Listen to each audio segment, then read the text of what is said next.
मराठवाड्यातल्या बीड जिल्ह्यात आहे आणि आता मांजरा नदीच्या पात्रात आहे. ज्या मांजरा नदीचं रौद्ररूप इथल्या सगळ्या नागरिकांनी शेतकऱ्यांनी पाहिलेलं आहे.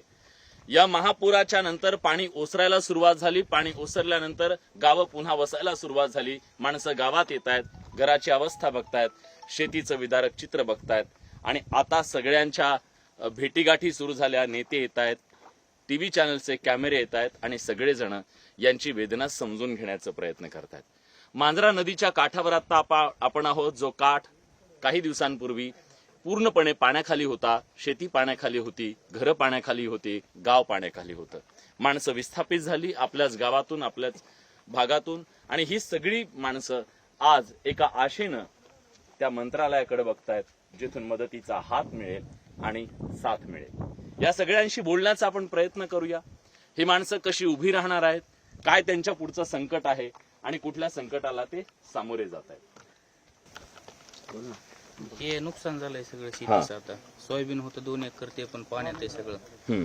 ऊस पण सगळा लोळलाय, म्हणजे खाली सगळा उलटून पडलाय. बर, शेती खांदून गेली नदीच्या कडीची.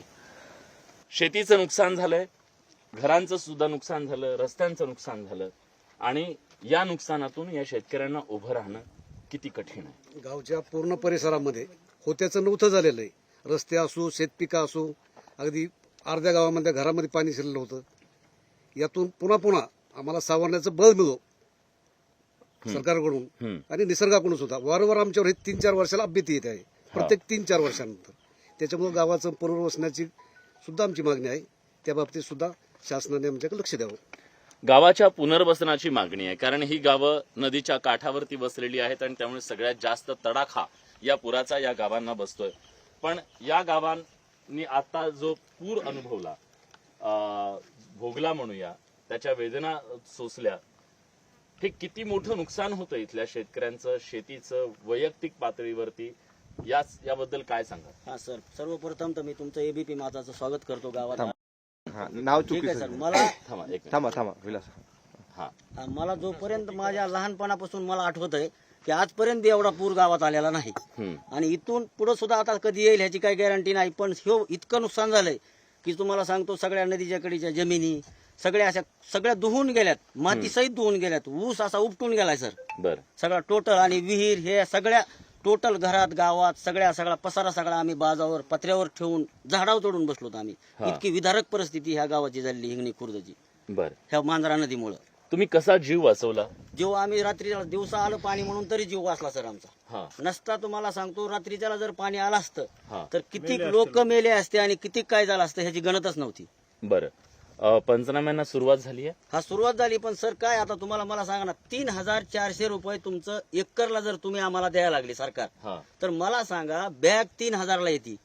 एक बॅग जर 3000ला आली तर मला सांगा पेरणीचा खर्च आणि पुन्हा नांगरट किती आहे बरं? एका एकरचा खर्च किती आहे? एका एकरचा कमीत कमी तुम्हाला सांगतो 25 ते 30,000 रुपये खर्च येतोय. जर मिनिमम तुम्ही सगळा जर बघायचा, कमीत कमी शेतकऱ्याची मेहनत सोडून.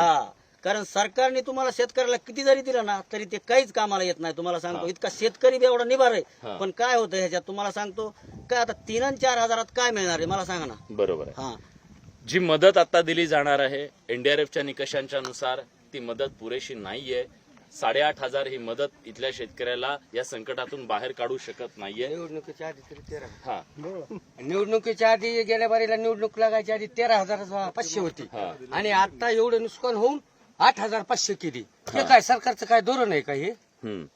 त्याच्यामुळे शेतकऱ्याला वाचवायचं असेल तर कमीत कमी हेक्टरी 40,000 रुपये मदत द्यावी शासनाने. आणि ते बी ह्या मांजरा नदीत हिंगणी खुर्द गावातील प्रत्येक शेतकऱ्याचं नुकसान आहे. गावातली सरसकट मदत द्यावी हिंगणी खुर्द मधल्या शेतकऱ्याचे. खताचे भाव किती, सोयाबीनचे भाव किती, सरकार जर 6,000 हेक्टरने पैसे काढावे तर शेतकऱ्याला काय परवडत?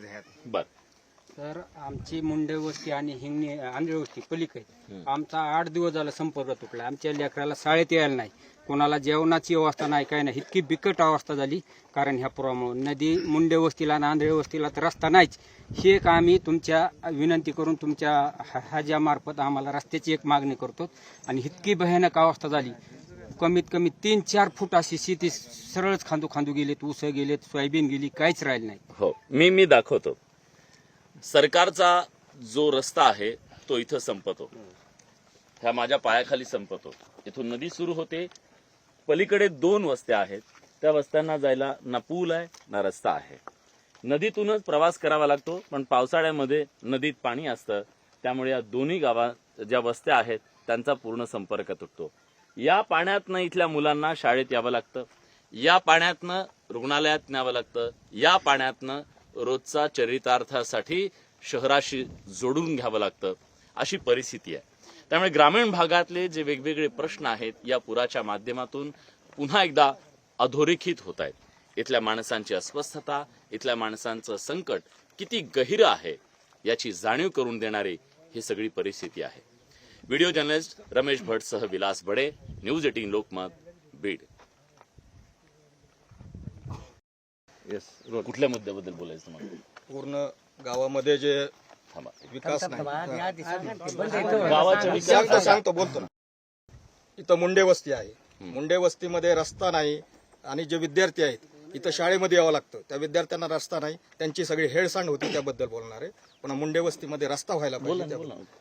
या ठिकाणी जी आमची मुंडे वस्ती आहे हिंगणी खुर्दमध्ये, या ठिकाणी मुंडे वस्तीला जवळजवळ मी 5-6 वर्षापासून पाहतो. इथं रस्ता नाही, इथं जे विद्यार्थी आहेत त्यांची हेळसांड होते आणि अनेक वेळेस निवेदनं दिले, सगळ्या शासनाला सांगितलं, तहसीलदार असो कलेक्टर साहेब असो यांना निवेदन दिलं, पण अद्यापपर्यंत ह्या मुंडे वस्तीला रस्ता झालेला नाही. आणि जे लहान लहान मुलं आहेत, पावसाळ्यामध्ये तर अशी परिस्थिती होती की त्या मुलांना यायला इथं जमत नाही.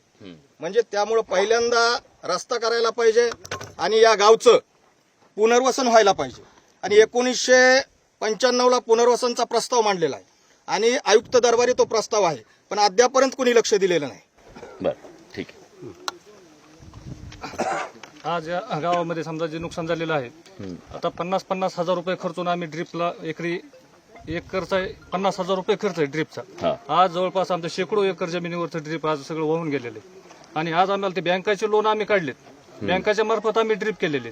आज जवळपास 100-200 एकरचं ड्रिप आज वाहून गेलेलं आहे सगळं पुराच्या पाण्यामध्ये. स्टार्टर आहेत, मोटर आहेत, वायर सगळे शेतकऱ्यांचे स्टार्टर मोटर मांजरा नदीला पूर आल्यामुळे गावातील जे सौर ऊर्जेची ती स्कीम होती ते शेतकऱ्यांना काही लाभ झाला होता. ते नदीच्या कडेला होते का सौर ऊर्जा ते सगळे पाण्यामध्ये वाहून गेलेले आहेत. काहींचे ठिबक सिंचनचे पाईप वाहून गेलेत, बोर मधले पाईप वाहून गेलेत. ही शासनाने तात्काळ त्यांना मदत जाहीर करावी. सोयाबीनचं नुकसान झालेलं आहे. ठीक. तहसील आहेत पलीकडून त्या तहसील मधून आमची कामं होत नाहीत. आम्ही राहायला बीडमध्ये, आमची पूर्ण शेती उस्मानाबादमध्ये, धाराशिव जिल्ह्यात. त्याच्यामुळे आमचे रस्ते होत नाहीत, रस्ते नाहीतच कुठं.